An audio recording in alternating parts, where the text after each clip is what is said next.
that was supposed to be Saul's time. That was supposed to be Saul's battle. A lot of people are fighting battles that they should not be fighting because the ones that are supposed to fight that battle are scared. A lot of people are fighting battles that they should not be fighting because the people that are supposed to fight those battles are scared. The people that are supposed to give them cover are scared. Thank you so much for liking your comments and subscribing to the channel. Please share this with your friends. Smash that like button. Smash the subscription bell. Share this with everybody you know. We're trying to make sure people understand that they're not victims, that they are empowered for greatness, and all this stuff that's out here that's telling them otherwise is false and will not benefit them in the end. So please, I appreciate that. Share that. You know, over the last few days, I was thinking about the story of David and Goliath. And everybody talks about how David slew or killed Goliath, how he understood covenant, and that's why he was able to defeat the giant. He understood that God fought his battles. He understood that God was the one that provided him with the victory, and all he had to do was walk it out. You know, David was walking in faith. So I was thinking about that, and then I was thinking about, well, you know what? In order for there to be a David, there had to be a Saul. And the reason why there had to be a Saul, and why I put it in that context, is because Saul was the king of Israel, and Saul was a tall man. When you read the Bible, they say that he stood head and shoulders above everybody else. So he was tall, he was strong. Saul should have been the one to go out and fight. Saul should have known the covenant rights, the covenant blessing, the covenant benefit. Saul should have been the one to go out. He was anointed king of Israel by Samuel. He was anointed king. So it was his responsibility. It was his duty to go out and fight.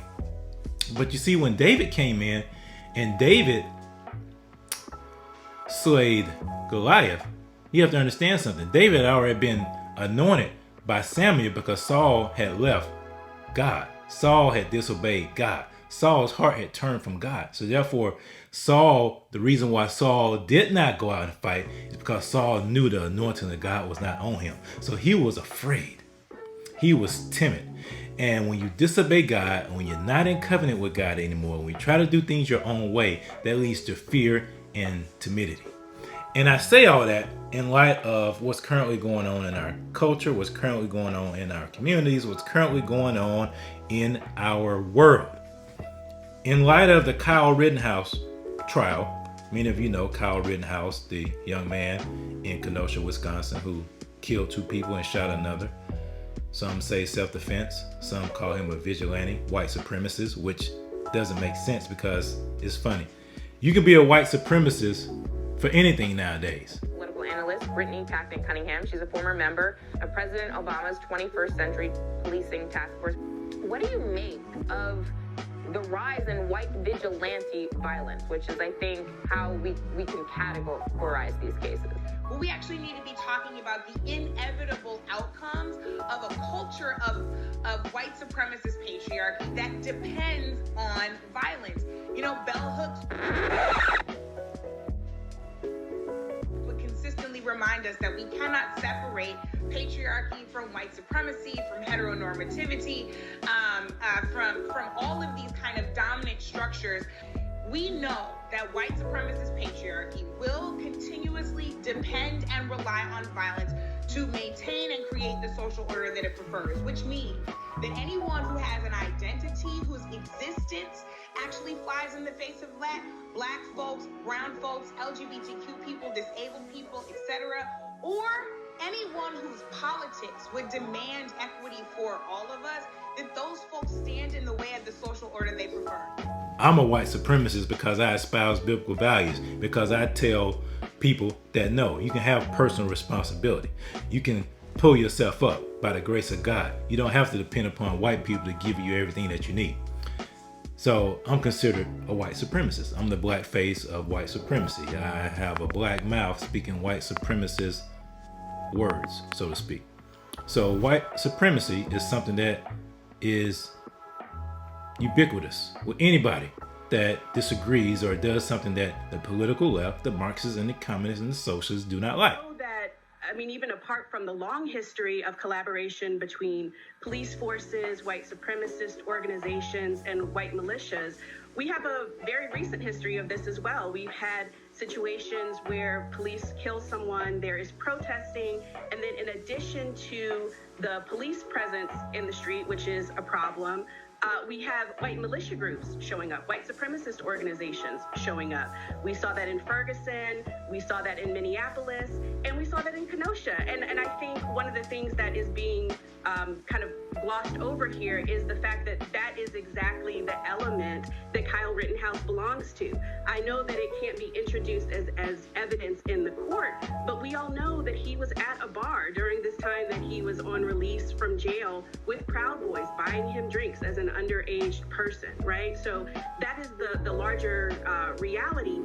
The other thing that I think is important is that the history of judges who are sympathetic to white supremacists has a very long history as well. One of the moments that really struck me yesterday was when the prosecutor was questioning Rittenhouse on his knowledge of ammunition and brought up the issue of hollow point bullets.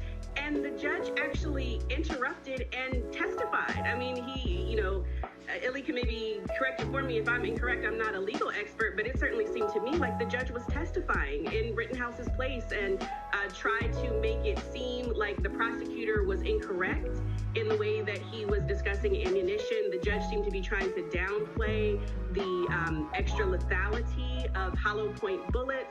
So that is the larger context. And I also think that we can't separate, even though the jury has to do so, we as the public, we as the larger society cannot separate what is happening in Wisconsin from what is happening in Georgia with the Ahmaud Arbery case, what is happening in Charlottesville, where residents of Virginia are suing the Nazis and white supremacists who descended on their city in 2017, and doing so through a civil court because they feel like the larger legal system has not really done enough to address what happened there as well.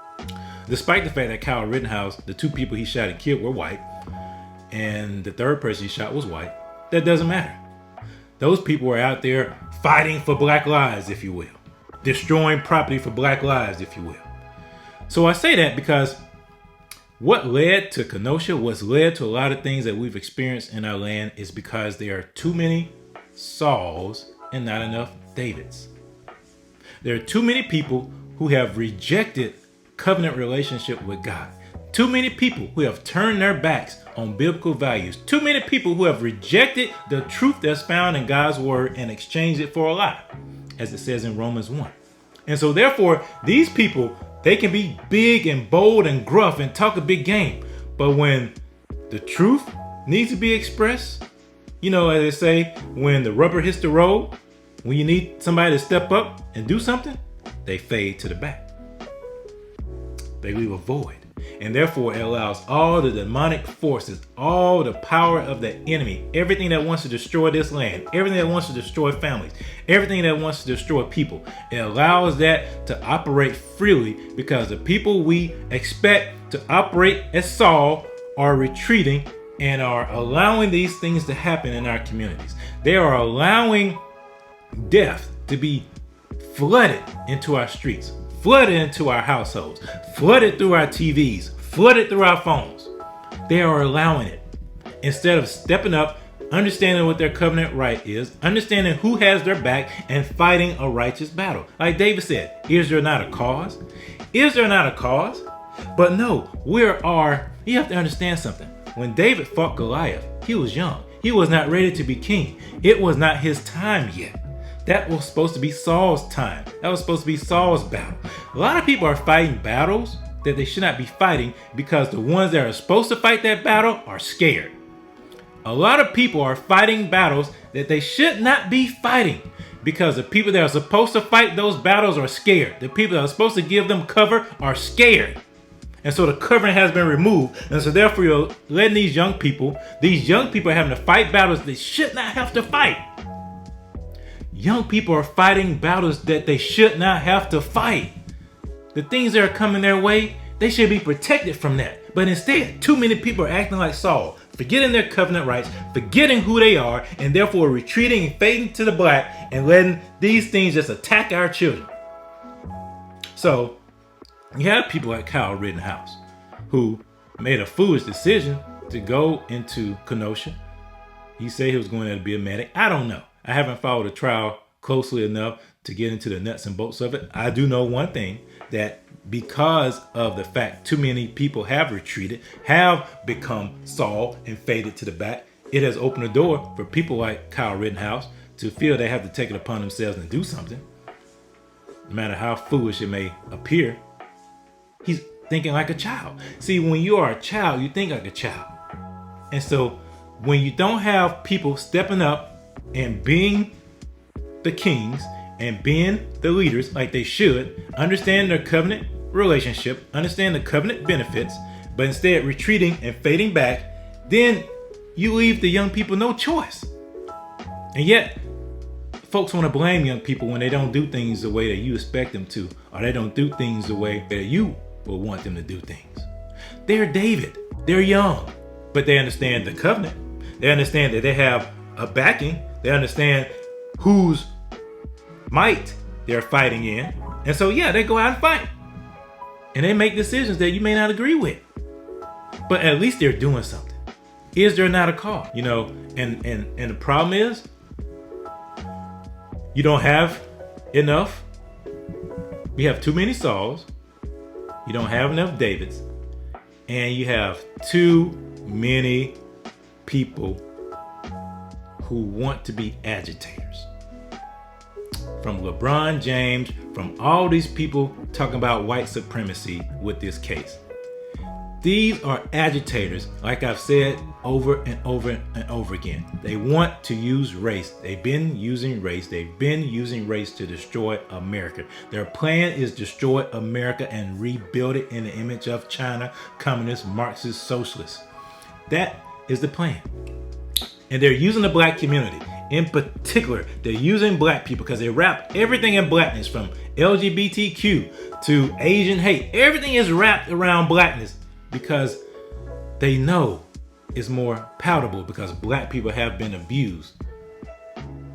They have been. And so they wrap everything in blackness because it's hard for people to criticize that, especially white people. They're not going to criticize that because they don't want to be called a racist, or you don't want to be called a homophobe. But we are not victims. We are empowered for greatness. We need more Davids to step up. And I'm not talking about the young David, but I'm talking about the older, the mature Davids. We need the mature Davids to step up. People who know they're God, who can do exploits because they know they're God. People who know covenant benefits, people who know covenant rights and stand on those rights and push back against all this stuff that's coming against us and coming against our community.